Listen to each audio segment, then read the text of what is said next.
এটা কিন্তু পাকা পাকা দেখা যাইতেছে। খাইছো নি?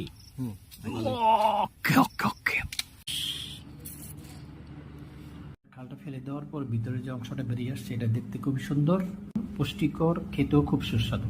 সামান্য একটু মরিচের গুঁড়ো ও লবণ মিশিয়ে নিলাম।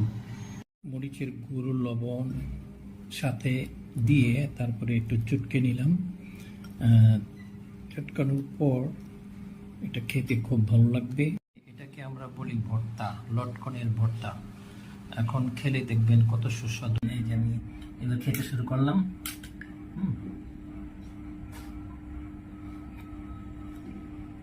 খুব স্বাদ, ঝাল টক মিষ্টি।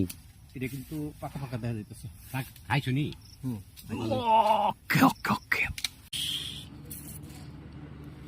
খালটা ফেলে দেওয়ার পর ভিতরে যে অংশটা বেরিয়ে আসছে এটা দেখতে খুবই সুন্দর, পুষ্টিকর, খেতে